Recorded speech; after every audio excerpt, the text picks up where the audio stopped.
Assalamualaikum warahmatullahi wabarakatuh. Apakah judul saya ini terlalu berlebihan? Tidak juga, karena nyatanya ada seorang teman yang tanya via WA, "Mas, apakah puter pelung itu hanya untuk orang kaya? Sedangkan saya, orang kiri ini, tidak diberikan kesempatan untuk sukses di puter pelung ini." Pada video ini saya akan sedikit membahasnya. Saya berikan beberapa cerita tentang beberapa teman saya yang kenyataannya bukan orang kaya. Belum subscribe? Jangan lupa klik tombol subscribe di bawah video ini dan klik like jika Anda suka, lalu bagikan ke semua sosial media Anda. Puter pelung sama seperti burung-burung yang lainnya, atau puter pelung kalau kita menjadikannya sebuah eksploitasi bisnis sama dengan barang-barang bisnis yang lainnya.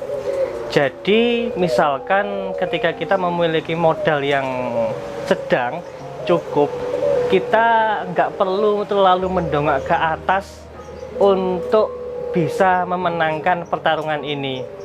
Sama seperti video yang sebelumnya saya bahas, apakah kita yang modal cekak ini bisa mengalahkan si Goliat atau si gajah yang memiliki modal yang sangat besar atau bahkan unlimited modal? Menurut hemat saya, kita tidak perlu menyalahkan keadaan kita, di mana mungkin kita sedang kiri, kita sedang nggak ada uang dan lain sebagainya.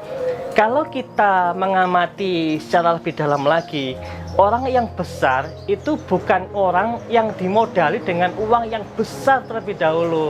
Kita ingat Bob Sadino dengan kurikulum belajar gobloknya, beliau hanya mengawali modal dengan sangat-sangat minim. Bahkan beliau menjajakan telur asin ke rumah door to door sehingga beliau bisa mendirikan sebuah perusahaan raksasa saat itu.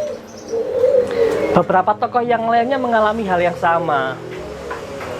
Mereka tidak pernah menyalahkan diri mereka, mereka tidak pernah menyalahkan keadaan mereka, tapi yang mereka lakukan adalah tidak pernah putus asa dan selalu berkata, apa sih yang bisa kita lakukan? Apa sih start point kita untuk mengawali usaha kita ini? Kalau toh kita ingin mengawali sebuah bisnis atau yang kita sebut peternakan puter pelung, kalau kita nggak bisa mencari materi yang bagus, ya kita nggak usah mendangak. Kita mencari materi seadanya, kita kembangkan, kita jual hasil anakannya, kita tabung. Kemudian kalau sudah cukup, kita beli materi yang bagus, kita beli burung yang bagus. Kalau perlu kita cari jawara-jawara baru untuk mendongkrak image dari peternakan kita. Pada video saya sebelumnya saya mencontohkan bisnis air minum. Kalau kita mendongak bagaimana Aqua dengan modal raksasanya, dengan pabrik yang besar, kemudian dengan karyawan yang luar biasa, modal kita hanya 15 juta katakan, ya tidak bakalan bisa. Tapi kita lihat juga bisnis rumahan lainnya yang memiliki bisnis dalam lini yang sama, pengisian air minum, kemudian menjual air minum dalam bentuk galon, atau bahkan menjual teh manis. Ya, saya bilang ini bisnis yang sama ya, karena menjual air minum juga, nyatanya mereka jalan gitu loh.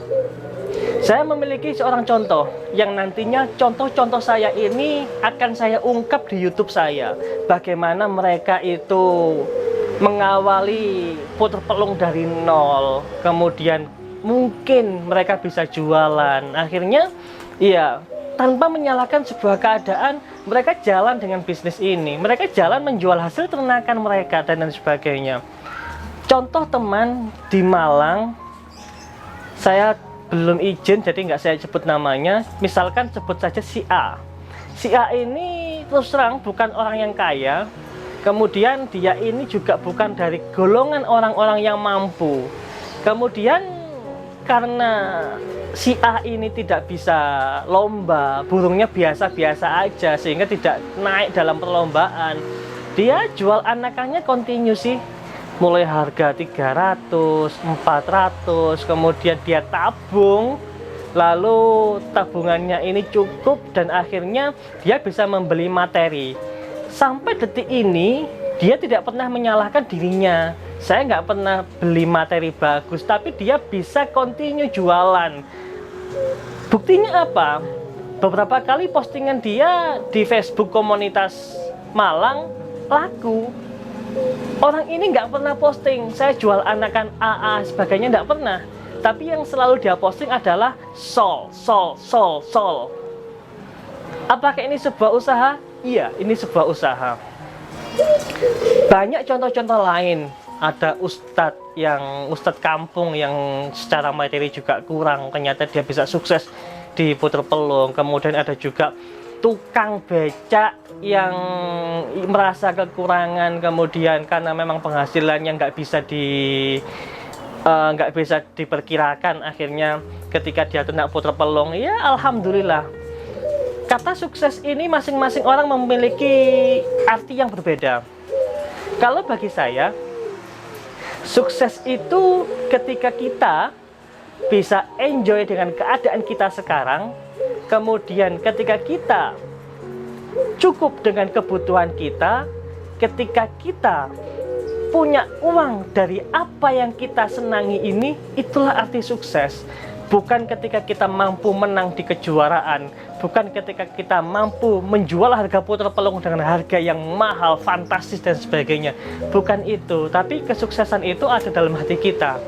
Jadi untuk kita, patokan kere, kaya, miskin, pedagang dan sebagainya, ya kita nggak perlu menyalahkan sebuah keadaan, tapi inilah keadaan kita.